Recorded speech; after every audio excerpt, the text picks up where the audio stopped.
Hi everyone. It is February 22nd, 2016. It's 222. I love that number. It's for me it means don't be anxious.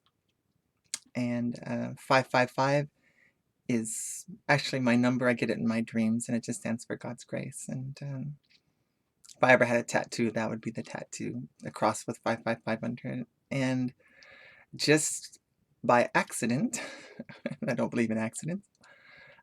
This is my 555th video on my webcam page. Yeah. So, so I'm hoping God's gonna bless what I'm about to do. I just got really bad news yesterday. I only had 5 people in my family that respect me. I mean, I have other people that love me, but only 5 like really think a lot of me. They think good things about me. The rest of my family, I've done a lot of stupid things in my life, and they don't see me very positively at all. And it doesn't matter that I turned my life around. It doesn't matter that I laid all my sins and all my problems and all that stupidity at the cross. That's irrelevant. You know, they still, whether they profess Christianity or not, they still see me in a very negative light, and which is very unfortunate. So, in um, in First Peter, third chapter, 15th verse, it tells us that we're supposed to be able to be ready to give anybody a hope for a reason that lies within us. And so I'm about to do that, and there's a reason for this. I mean, more than just, wanting to explain to people why I came to Christ and why I'm a born again Christian and why it's so important to me. But one of those 5 people are already gone, and that's my daughter. Only one out of the 4 that really, that really actually liked me, I think. I don't think the rest of them, they love me, but I don't think they like me very much. And so, that's unfortunate. And then so I lost her, and that was a big deal because it was almost like losing all 4 kids that day because she was the only one that really wanted to do anything with me. And I have a son who sees me sometimes, but for the most part, he thinks I destroyed his childhood. I don't think he likes me very much. And so and I'll talk about that in my next video. But this video is talking about why I have my faith, why I became born again. And so another one of the 5, we're down to 4, is just to inform me that they are, well, not long for this earth. And they also expressed that they had no idea if they were going up or going down. They had no peace about this at all. And when I mentioned just a little something, I could hear them crying. And because I wasn't right next to them when I said something, but I knew they heard me. And so, but I can hear they're crying because they're scared. And I think that, you know, we're all so brave and strong until the end comes, and then, and so it becomes tough. And so this is for somebody that's probably never even going to ever see this video, but it has to be said that I'm going to talk about when I first came to the Lord, and this is all the way back into the mid to late 80s, and I was homeless. Somebody I cared about deeply had just passed away, and even though he tried to leave me a house and a bunch of money, that wasn't, somebody had stolen all that, and I ended up homeless on the street. And while I was homeless, I figured, and I had a daughter, she was only 3 at the time, and I figured, well, I might as well, at least if I'm going to be homeless, I might as well be homeless near her so I can see her. So I had this one friend that sometimes would let me sleep in this empty room in an apartment that she had, and sometimes not. But whenever I was staying that way, or whenever I was staying down towards that way, because sometimes I'd be in the great outdoors. But I'd always walk past this one little church. And while my friend that had died at the time, while he was dying, I was literally trying to drink myself to death. I mean, literally. And this went on for quite a few months before my stomach gave out, and I couldn't drink, not even a drop. And so that friend of mine that let me stay with her, she got me to try crystal meth, and we stayed up for 3 nights until she rushed me to the hospital.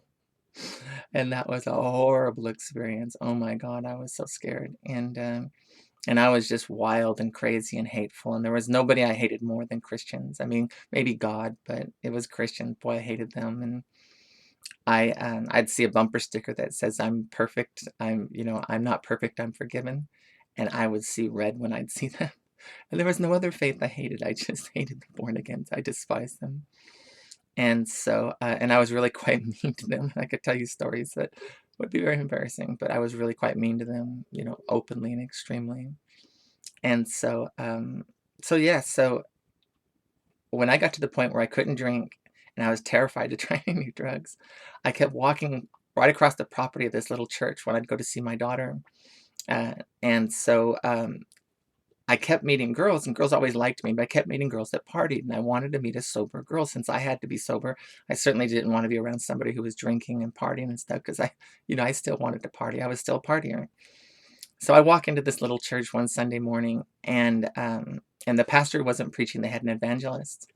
So, I'm sitting there and I literally thought, and just like all my friends thought, if I walked into a church, the whole thing would burst into flames, or either that or I'd burst into flames. I mean, I was that mean and hateful towards Christians and hated God, and I was so wild and out of control, bad language and, hardcore partier and so, I mean, I was a complete lunatic and everybody knew it. I was known for just how crazy I was. So I go into this church and I'm sitting there and I hated God and I figured God hated me right back. I figured it was like a mutual, hate thing. There was no love there as far as I was concerned. And so at the very end of the evangelist's little spiel thing, they give an altar call and said, "Does anybody want to come forward and accept Christ?" And nobody came forward. And they said, "Well, how about to somebody that just wants to be prayed for? Will they come forward?" So I'm like, yeah, I can't talk to God because, God hates me. I hate God.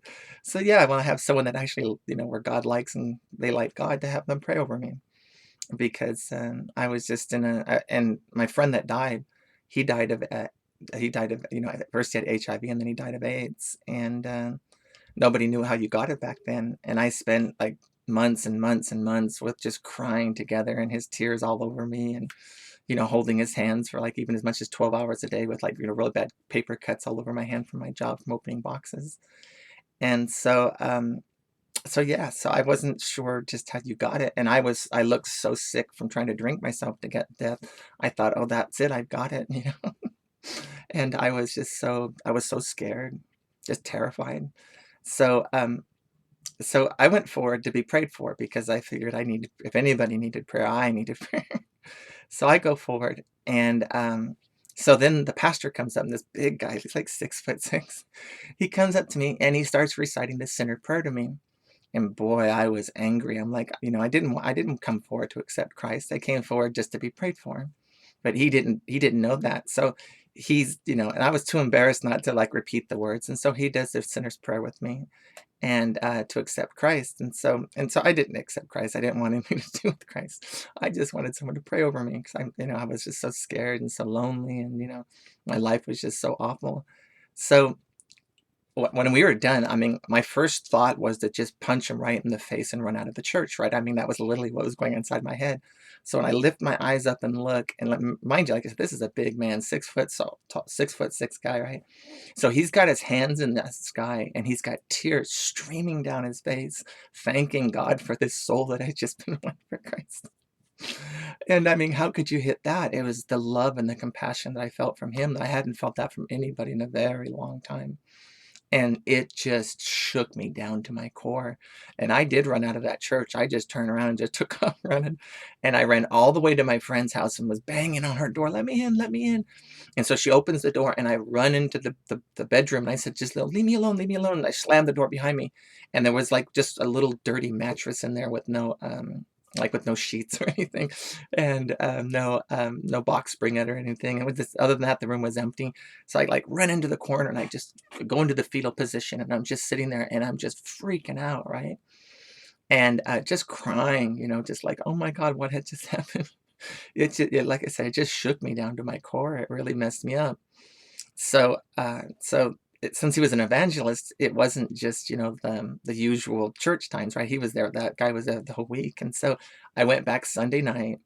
I went back Monday night. I went back Tuesday night. And I'm sitting there and I'm kind of getting into it and everything, but I'm still thinking, well, if these people knew just how evil my mind was and just how many rotten things I'd done in my life, there's no salvation for me. There's no way somebody, even though I was only young, I was very young at the time. I was only in my 20s, right? And so even though I was young, I had got a lot of sin crammed into those few years.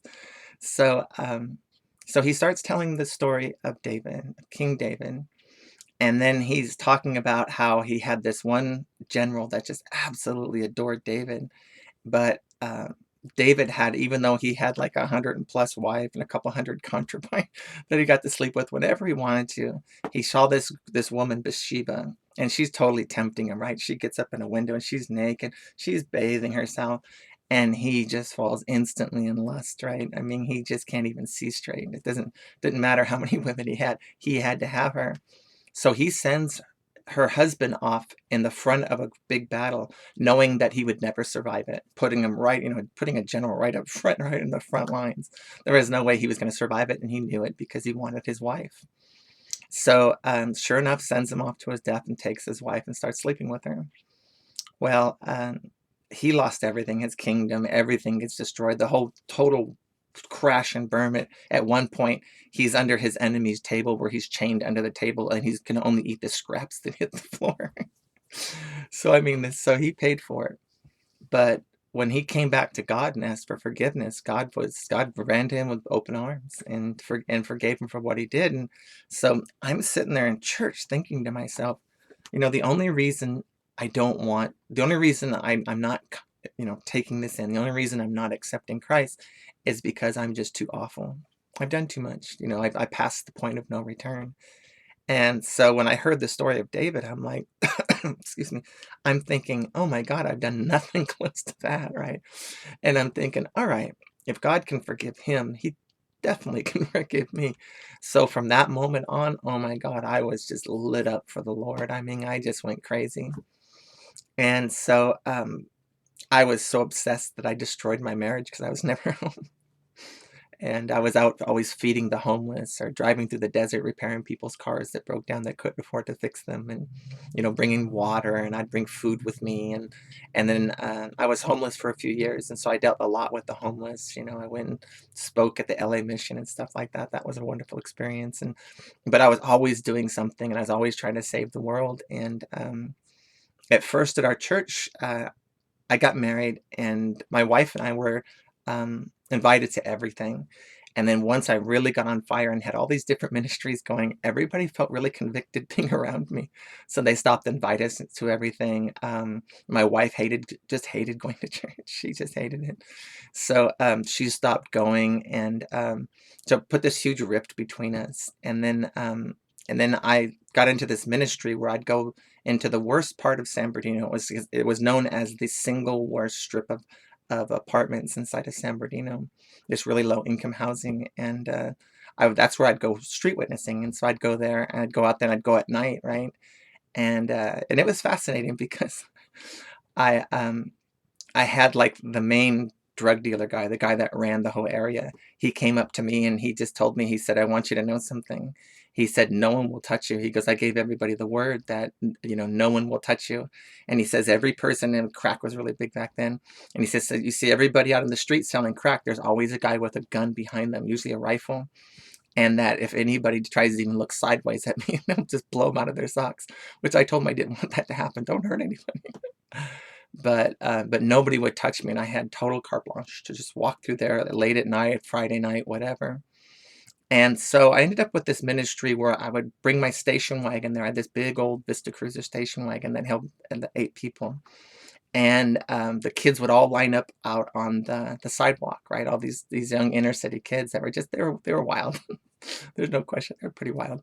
So, but they were young, right? And they'd all wind up there on the thing. And one of my things, I'd like to take them to the mountains because they've never been there before, and bring different kids up there and show them what it's like to go to the mountains and have fun.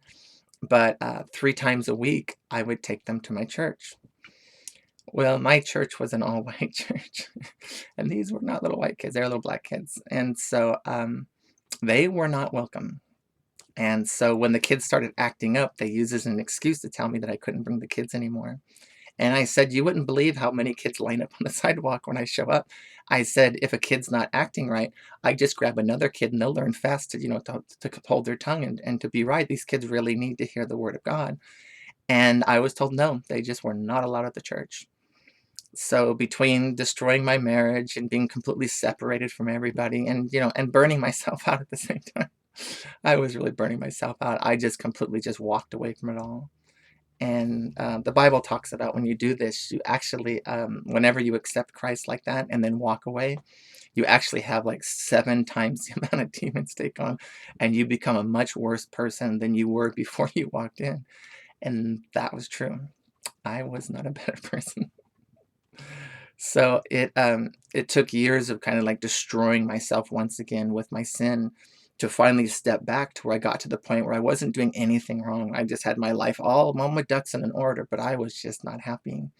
I didn't have that peace, right? And the first time around, I was never happy. I was just content. I didn't know what it was like to be happy. I was never happy. It took many years before I learned how to be happy, but I was content and I'd never experienced that. So that was that in itself, that was wonderful. So I wasn't, like I said, I wasn't happy, but I was content. And then when I really destroyed my whole life with my craziness, and I became, like I said, a much worse person than I ever was before I walked away.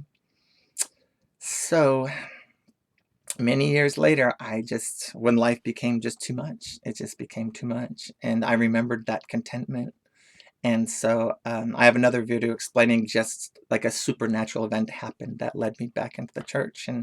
But I wasn't planning to go into church. I was planning to commit suicide. I'd already written my will up. Basically, it was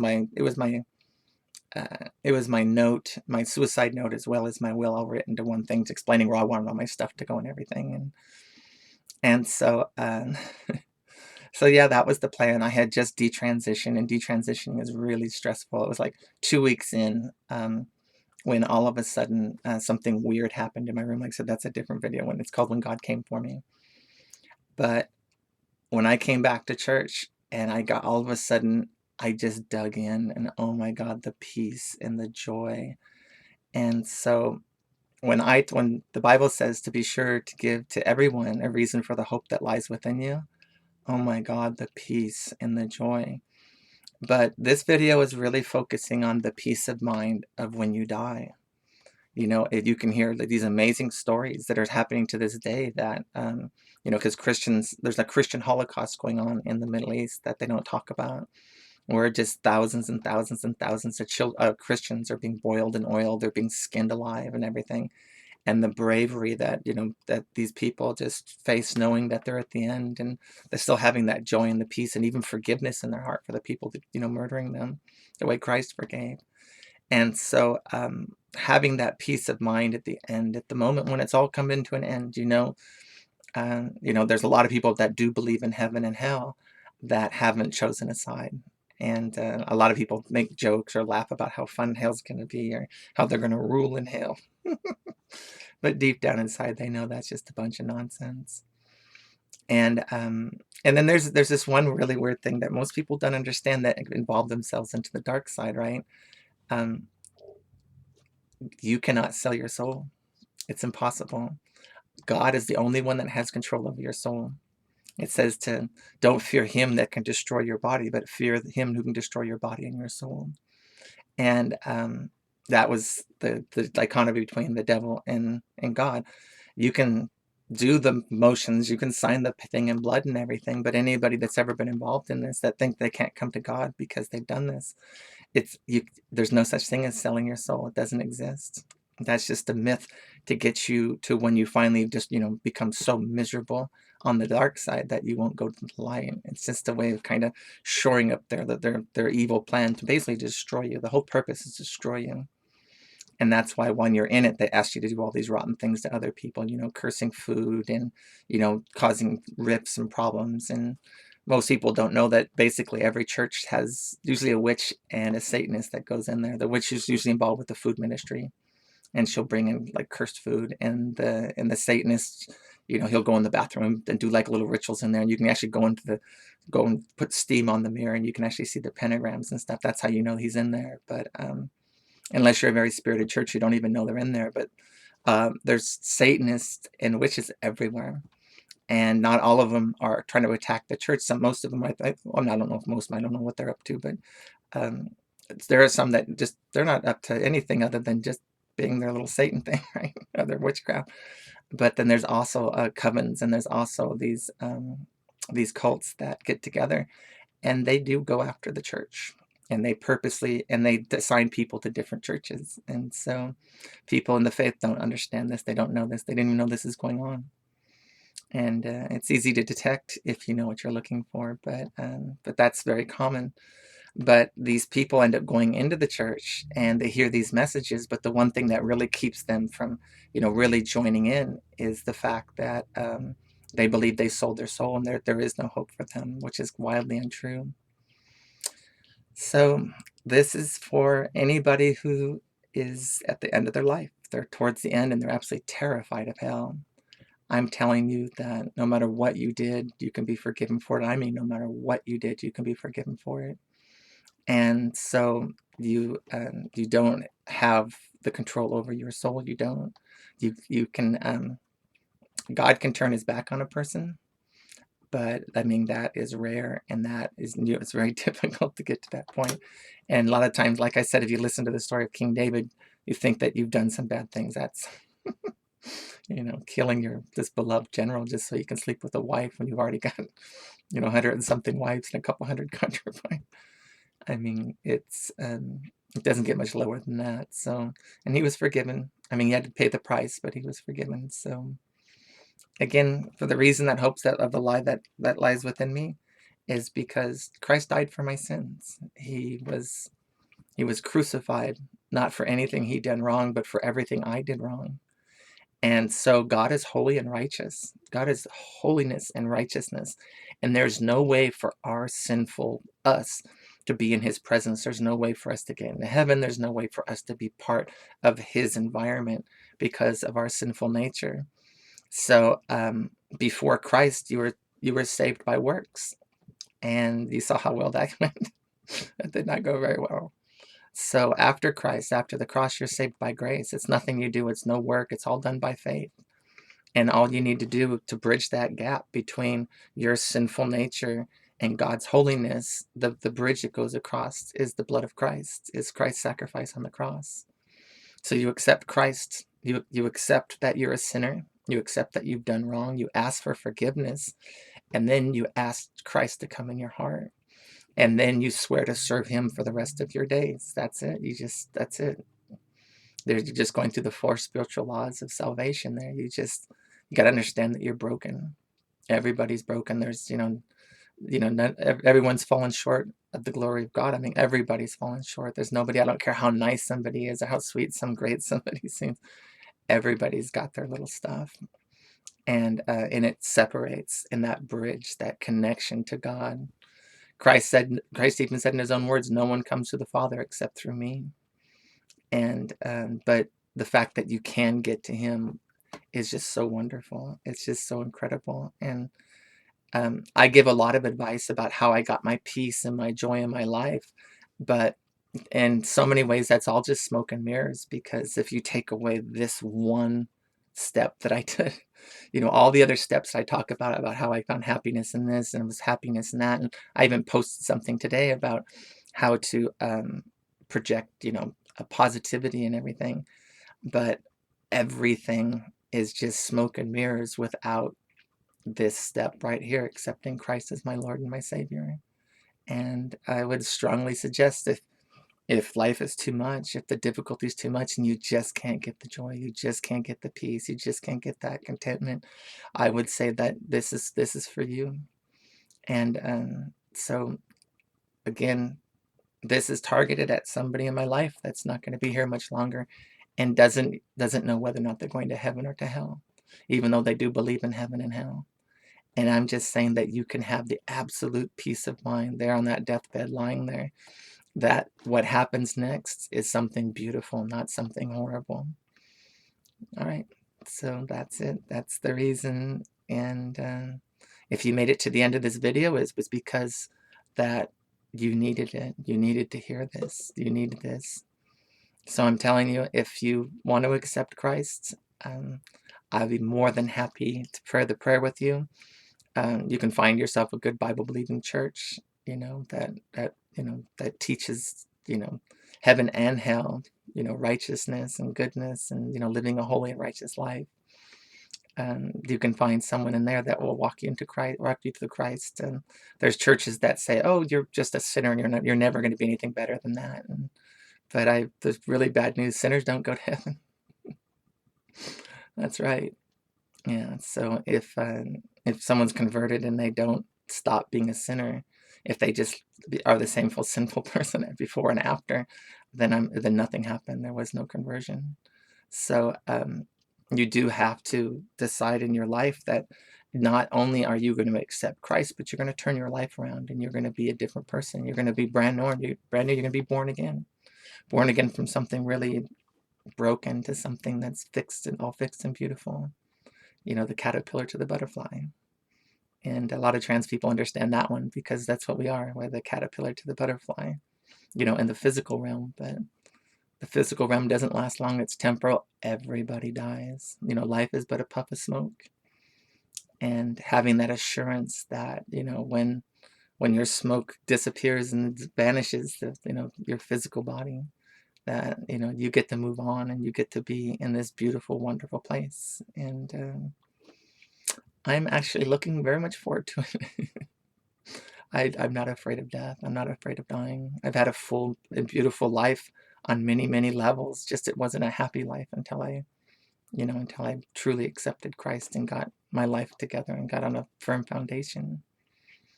All right. I love you all, and this is purely out of love. This is love, love, love. If you've ever seen love from a complete stranger, this is it. I love you, and God loves you, and Jesus loves you. The Lord just wants you. So please accept. Please understand that this is all about love. This isn't religion where they have all that hate. This is about a relationship that's just filled with love. Okay? All right. Thank you, and God bless.